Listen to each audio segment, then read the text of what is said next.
جول جول جول. شابه الله والله، شابه كانت متوقعه ما تمسخاش. نو واي سمرفيلد. ليتس فوكين جو، ليتس جو. من بعد الملحمه الكرويه ديال البارح اللي قدمها المنتخب الوطني، كيف العاده خرجوا لنا بعض الفئران من الجحور نتاعهم، وكيف العاده كيبينوا على الحقد وعلى الكره للمملكه المغربيه. شوفوا الفيديو معنا حتى الاخر وحكموا.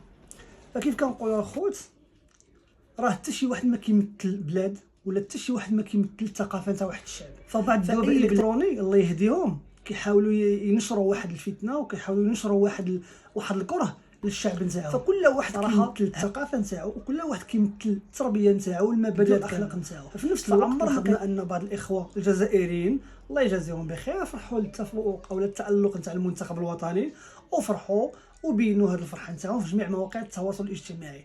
وكذلك بالنسبه لبعض المشجعين المصريين اللي الصراحه ما بخلوش علينا بالتشجيع نتاعهم للمنتخب الوطني طيله مجريات المباراه. فالصراحه كنوجه لهم تحيه، وكنوجه لهم واحد التحيه نتاع الاخلاص وواحد الحب من هنايا.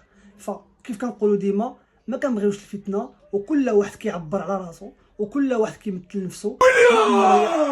صحيح ويليام. المنتخب المغربي تأهل ضد المنتخب الهولندي، مباراة كانت صعبة جدا في المنطقة.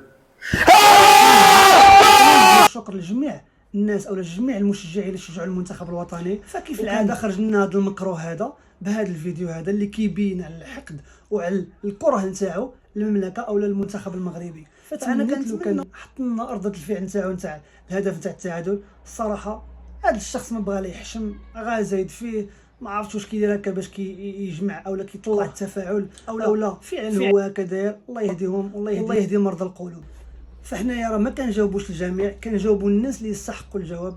الصراحه اللي شجعنا مرحبا والله يجازيه بخير، واللي ما شجعناش الله يجازيه بخير كذلك. فبغينا نبينوا في هذا الفيديو ان ماشي كاع الناس بحال كل واحد كيمثل راسو. وفي الاخر ديال الفيديو كنوجهوا جميع الشكر لجميع الجماهير اللي شجعت المنتخب الوطني، وحنا بدورنا غادي نشجعوا المنتخبات الجايه ان شاء الله، واللي فاز يستحق واللي خسر فكنتمنى له التوفيق والحظ في الملتقيات الجايه ان شاء الله. هادشي اللي كاين. السلام عليكم.